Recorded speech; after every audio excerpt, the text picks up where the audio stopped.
Feliz sábado, prezado amigo, prezado amiga. Mais uma vez estamos juntos para mais uma recapitulação da lição. Mais uma vez estamos com a presença aqui de professor Matheus, que no primeiro estudo da lição desse trimestre trouxe uma visualização extremamente importante para o nosso canal. E hoje ele vai mais uma vez fazer uma abordagem, que é especialista em hebraico, em cultura e história do judaísmo, vai nos trazer uma grande contribuição.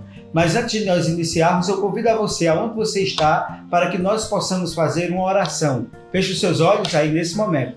Senhor Deus e Pai, Pai de amor, de bondade e misericórdia, neste momento nós te pedimos que Tu venha nos iluminar para que a palavra que será estudada, que será analisada nesse momento, para que nós possamos descobrir as maravilhas que o Gênesis nos apresenta sobre o dilúvio, possa nos ajudar a entender esse processo histórico que aconteceu em um dado momento, para que assim tu pudesses ressignificar a história da humanidade. Em nome de Jesus, amém.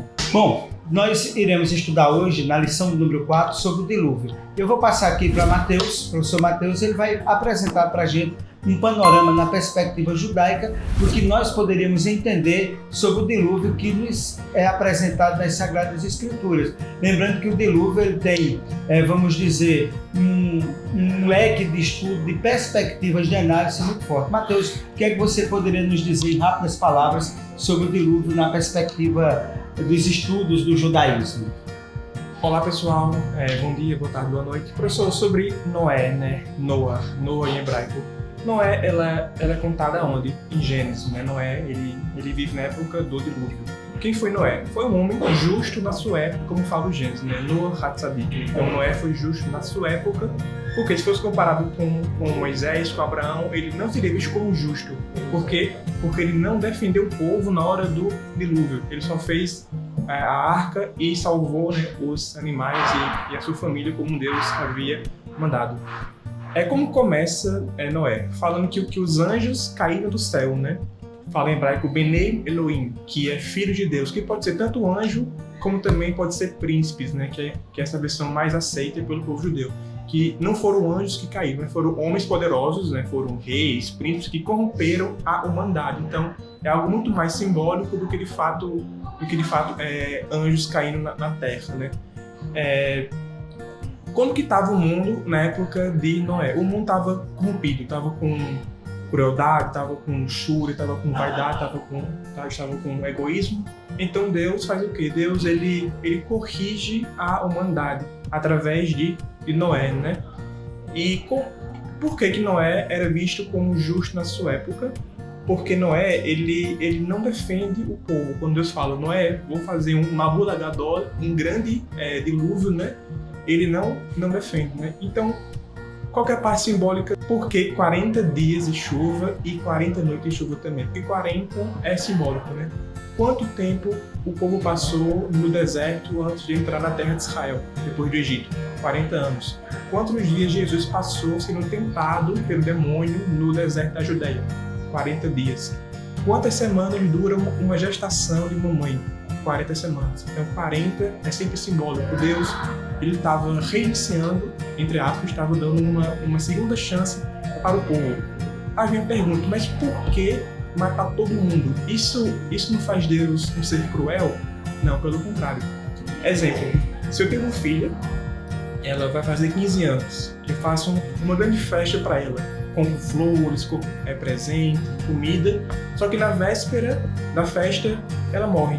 A festa vai acontecer? Não, porque o foco se perdeu. O foco que era minha filha se perdeu. Então, a mesma coisa com Noé. Na época de Noé, os homens estavam presos aos vícios, à vaidade, egoísmo, à guerra. Então, Deus fala, se é assim, não faz sentido ter a vida. Então, Deus dá uma chance para o povo através de Noé, que seus filhos vão ter que repovoar a terra e trazer justiça, ética, moral que se tinha perdido na época de Noé, Então é isso, pessoal. Ok, ficou bem esclarecida aí essa visão judaica sobre a questão do dilúvio. Então, neste momento, nós iremos apresentar o estudo da lição 4 Tá certo? Agradecemos mais uma vez ao professor Matheus pela participação. Volte sempre, Matheus, no canal, né, para que assim a gente possa gravar aí esse diálogo importante. Valeu, pessoal. Bom, a lição 4 ela trata sobre o dilúvio. Né? Eu gostaria de chamar você para que nós pudéssemos fazer a leitura de Mateus capítulo 24, verso 37. É o verso áureo dessa semana. Vem comigo na leitura. Como foi nos dias de Noé, assim também será na vinda do Filho do Homem. Aí a gente retrata Jesus apontando num texto em que ele referenda a existência de um fato que ocorreu no tempo e uma data exata na história da humanidade, que é exatamente o que Cristo nos apresenta sobre o dilúvio. Ele referenda que esse fato aconteceu. E lá em Gênesis capítulo 6, versículo 5, nos trata exatamente a situação que se encontrava a terra. Vem comigo na leitura. O Senhor viu que a maldade das pessoas havia se multiplicado na terra e que todo o desígnio do coração delas era continuamente mau. Se nós analisarmos direitinho esse texto, o verbo viu leva o leitor de volta a cada passo da criação original, aquela criação na perspectiva criacionista. Porém, o que Deus viu naquele momento, em vez de Tov, vocês lembram que Tov significava bom, muito bom, agora era Ra, era mal. Então, há uma contradição aqui. O que era bom se tornou mal. A criação de Deus é como se a criação de Deus ela estivesse arruinada e Deus estivesse agora se arrependido de ter criado o mundo. Por que Deus havia se arrependido? Porque o mundo estava cheio de maldade. Aí vem logo uma pergunta, o que significa aí o arrependimento de Deus? Se a Bíblia diz que Deus não é um Deus que se arrependa. Portanto, o que nós poderíamos dizer e afirmar que o arrependimento de Deus também contém elementos da salvação. A palavra hebraica para o arrependimento aqui é entristecer, entristecer-se, que significa nakhan, ou arrepender-se, coada no nome de Noé, Noá, que significa consolo. Então, o que é que nós podemos entender? O arrependimento de Deus é diferente do arrependimento do homem. O arrependimento de Deus implica que Deus estava triste, implica tristeza pela situação daquilo do Tov, daquilo que era muito bom e que agora se tornou muito mal. Portanto, a resposta divina àquilo que estava muito mal, que era exatamente a maldade do homem, apresenta duas funções. Contém a ameaça da justiça, que leva alguns à destruição, e ainda, mas também apresenta uma perspectiva de consolo, de misericórdia, que leva outros à salvação. Tanto esse contexto leva à destruição, como também leva à salvação. Portanto, essa função dupla já havia sido apresentada na situação de Caim, Abel e Sete, que por meio do contraste dessas duas linhagens, Sete, que significa os filhos de Deus, e Caim, os filhos dos homens. Veja que é contraditório aquilo que o professor Matheus falou na perspectiva judaica, que acredita muitas vezes, e outras denominações também, e outros segmentos teológicos, que colocam os filhos de Deus como anjos, mas que nós não entendemos como anjos. Esses filhos de Deus são exatamente os descendentes de Sete, e os filhos de Caim são os filhos dos homens, ou seja, houve uma junção. Os filhos de Sete desceram os montes e se juntaram. Houve o quê? Um jugo desigual. E, portanto, com esse jugo desigual é que houve a corrupção geral da raça humana. Os descendentes de Sete agora se alinharam, se misturaram. Os descendentes de Sete se corromperam com os pecados dos descendentes de Caim. E se você perceber, quando nós estudamos o legado de Caim, a gente verifica que houve uma multiplicação do pecado até chegar a Lameque. E, portanto, aqui no caso específico do dilúvio, nós poderíamos apresentar novamente quando Deus diferenciou Noé do restante da humanidade. Em que Noé estava diferente? Porque Noé era um homem justo.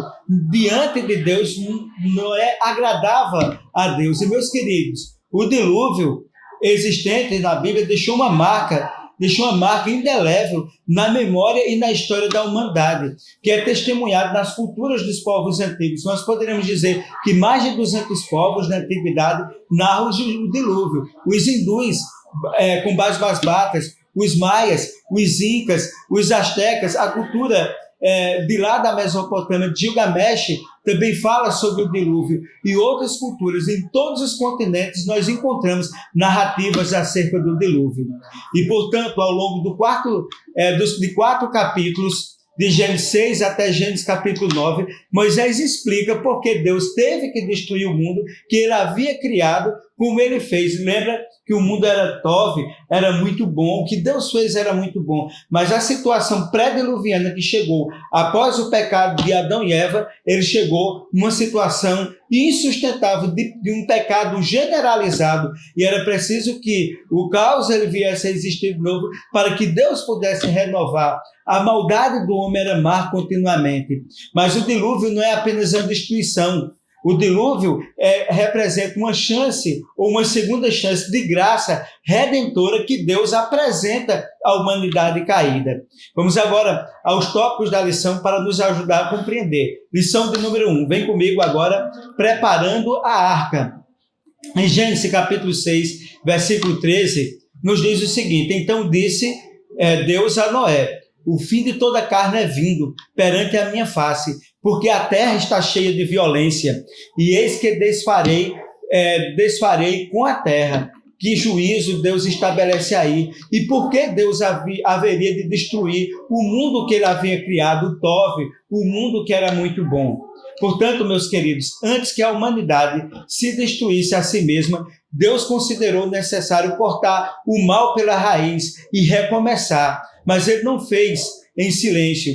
Ele escolheu uma pessoa, ele escolheu Noé para avisar o mundo da descendência de Sete. Noé veio para avisar o mundo e ofereceu um meio da salvação. E o meio da salvação ali apresentada foi exatamente cirúrgico, foi a arca.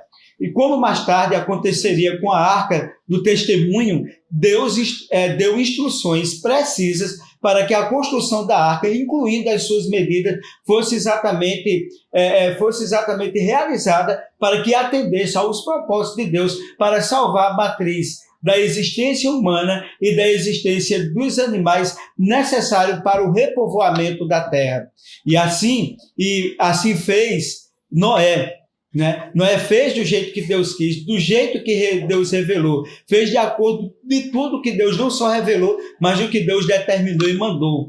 Deus também nos dá a sua graça e espera todos nós o quê? Fé e obediência. A arca ali era um símbolo da graça de Deus para salvar a humanidade.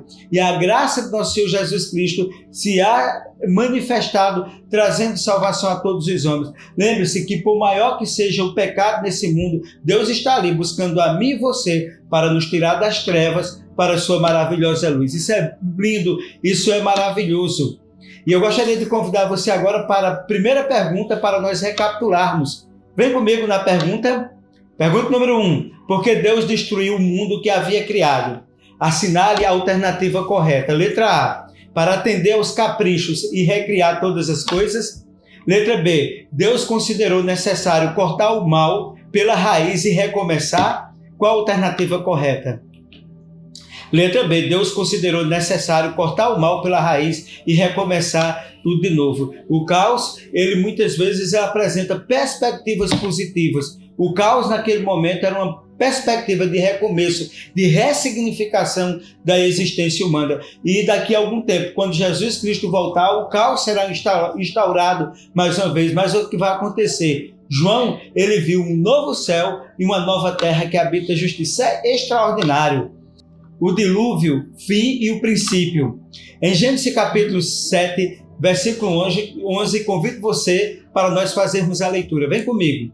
No ano 600 da vida de Noé, no mês segundo, aos 17 dias do mês, naquele mesmo dia, romperam-se todas as fontes do grande abismo e as janelas dos céus se abriram. Meus queridos, quando nós temos um livro, Extinção em Massa, tem um livro, História da Terra, do Dr. Naor, que conta muito bem o que foi o dilúvio. O dilúvio representou um cataclisma mundial. As tectônicas de placa com o que nós chamamos de terremoto, a erupção de vulcão, as comportas da terra se abriram. Veja que coisa foi o dilúvio, né? E então o dilúvio ele marcou profundamente a história da humanidade, impactos de meteoritos. E o que é que nós poderíamos perguntar nesse contexto? Que semelhanças existem entre a criação e o dilúvio? É porque na criação Deus criou do caos. e o dilúvio ele representou o caos, e do caos Deus criou, Deus fez a terra, e desse caos que foi o dilúvio, Deus recriou a terra, repovoou a terra a partir de uma matriz deixada por ele. E o que nós poderíamos fazer? Aqui, o dilúvio, né, quando a gente verifica a criação e o dilúvio, nós poderíamos fazer esse paralelo. A criação, houve divisão das águas, e no dilúvio as águas se juntaram. Na criação, Deus cria animais segundo o seu gênero. No dilúvio, Deus preserva animais segundo a sua espécie. Na criação, Deus traz os animais ao homem. E no dilúvio, Deus destrói os animais por causa do homem. Veja que contradição existiu naquele contexto, naquele momento. E, meus queridos, Deus tem que destruir o que ele criou para oferecer um novo começo, para que a humanidade fosse ressignificada, para que ele pudesse possibilitar ao homem novas perspectivas de vida, porque o caos estava instalado. Da mesma forma, Deus destruirá esse mundo para fazer uma nova criação. Isso é extremamente importante. Mas essa humanidade que Deus vai recriar, depois do dilúvio, ocorreram as falhas. E o pecado, infelizmente, ele se avolumou. E hoje, nós estamos vivendo no limiar da história da humanidade. Deus não destruirá mais o mundo com água, mas ele haverá de destruir esse mundo com fogo, para abrir perspectiva, como falei, de um novo céu e de uma nova terra que habita a justiça. Vem comigo agora, pergunta de número 2. Vem comigo agora nessa pergunta para nós recapitularmos esse tópico. Segunda pergunta: por que foi necessário Deus destruir o que ele criou? Assinale a alternativa correta. Letra A, para oferecer um novo começo à humanidade. Letra B, para ele mostrar que tinha força. Qual a resposta correta? Exatamente para oferecer um novo começo à humanidade. Eu te digo uma coisa, Deus está oferecendo para mim e para você um novo começo, um novo recomeço. Ele quer ressignificar a minha vida, a sua vida, a minha história, a sua história. Ele quer que nós sejamos protagonistas da nossa história a partir da vontade dele na nossa vida. Isso é maravilhoso e extraordinário. Terceiro tópico da lição: se lembrou de Deus? Vamos agora a Gênesis capítulo 8, versículo 1. Vem comigo na leitura. E lembrou-se Deus de Noé e de todos os seres viventes e de todo o gado que estavam com eles na arca. Meus queridos, Deus ele tinha se esquecido de Noé, porque diz assim, lembrou-se Deus de Noé, não é o que diz o texto? Na verdade, não foi um problema de memória. Deus ele não tem amnésia e Deus não estava esquecido de Noé. Quando Deus lembra, é porque chegou a hora concreta de agir e a hora certa. Porque alguns dizem o seguinte: Deus tarda, mas não falha. Mas eu gostaria de dizer que esse ditado está errado. Deus não tarda. Deus sabe a hora e o momento certo. Uma vez que o dilúvio ele foi interrompido, Noé abriu a janela da arca, enviou aves para conhecer o estado da terra. Sua confiança em Deus não impediu de realizar ações que o levariam à sua fé, ou que confirmariam a sua fé. Portanto, mas ele, sabendo que a terra estava seca, ele esperou pela ordem divina antes de deixar a arca. Isso revela obediência, isso revela fé, isso revela confiança da parte de Noé. Portanto, vamos agora à terceira pergunta concernente a esse tópico. Mesmo sabendo que a terra estava seca, o que Noé aguardou? Assinale a alternativa correta. Letra A. Noé aguardou a ordem dos seus 3 filhos. Preste bem atenção. Letra B. Noé aguardou a ordem divina. Qual a resposta correta? Exatamente a letra B. Noé aguardou a ordem divina. Que eu e você nós possamos aguardar a ordem divina. Deus sabe a hora, Deus sabe o momento certo. Tem um ditado que diz assim: Deus só leva para o deserto quando quer exaltar nos montes. Prova a nossa condição de servo e nos faz o vencedor. Isso é massa demais. Isso é extremamente importante, nós termos essa confiança nesse Deus maravilhoso. Vamos agora ao quarto tópico da lição, pacto de vida. Em Gênesis capítulo 6, verso 18, vem comigo na leitura. Mas com você estabelecerei a minha aliança, e você entrará na arca com seus filhos, sua mulher e a mulher dos seus filhos. Veja que coisa importante, a certeza, a confiança que Deus ele revela aqui a Noé. Então, uma pergunta que é fundamental para nós introduzirmos aqui esse tópico. Qual foi a aliança que Deus ele fez com Noé? Faça uma arca e eu vou salvá-lo do dilúvio. Veja bem, não existia chuva. O justo vive pela fé, certo? E se nós vivemos pela fé, nós devemos confiar. Na verdade, é a mesma aliança que fez com que cada um de nós crê no Senhor Jesus Cristo para sermos salvos. Essa fé, ela é maravilhosa e é extraordinária. Essa fé move o mundo. E lá, Paulo, na Epístola aos Hebreus, no capítulo 11, ele diz que pela fé nós entendemos que o mundo foi criado pela palavra de Deus. E quando Deus cumpriu a sua aliança, Noé reagiu com um ato de ação e graça. Assim que ele saiu da arca, qual foi a atitude de Noé? A atitude de Noé foi o quê? Ergueu um holocausto, sacrificar um animal que representaria exatamente a fé daquele que haveria de vir ao mundo, Jesus Cristo, o Cordeiro de Deus, que diz lá em Apocalipse, capítulo 13, versículo 8, o Cordeiro de Deus que foi morto desde a fundação do mundo. Que coisa maravilhosa. Deus, então, informou de algumas modificações necessárias para adaptação à nova situação, à nova reconfiguração do planeta Terra. A partir de agora, os animais foram adicionados à dieta do homem, seu sangue, porque foram colocados na arca animais limpos e animais imundos. Foram 2 pares dos animais limpos, dos animais imundos, e 7 pares dos animais limpos. Veja que coisa maravilhosa. Por quê? Porque Deus reintroduz uma nova dieta considerando a destruição da vegetação existente na Terra. Embora não explicitamente declarado, os animais que poderiam ser comidos eram limitados pela diferença conhecida entre o limpo e impuro. Lá no livro de Levítico vai exatamente distinguir quais os animais limpos e quais os animais imundos. Ou seja, dos animais, aquele que tem a pata dividida e remói, esse foi identificado mais à frente por Moisés em Levítico, seriam os animais limpos. E os animais imundos seriam aqueles que não remói nem tem a pata, e não tem a pata dividida. Mas o porco, ele tem a pata dividida, mas ele não remói. Então ele não seria um animal limpo, ele seria um animal imundo. E dos peixes exatamente podemos consumir dos peixes limpos o que tem escama e o que tem barbatana. O que não tem escama e o que não tem barbatana e os frutos do mar não devem ser consumidos segundo a orientação bíblica. Está claro essa questão? Vamos nos alimentar sempre daquilo que é melhor para a nossa vida. Seguir o padrão que a Bíblia nos revela. Isso é importante. Vem comigo agora a 4ª pergunta. Quais os tipos de animais entraram na arca? Letra A, os animais limpos e os animais impuros. Letra B, apenas os animais limpos. Qual a resposta correta? Exatamente a letra A, os animais limpos e os animais impuros.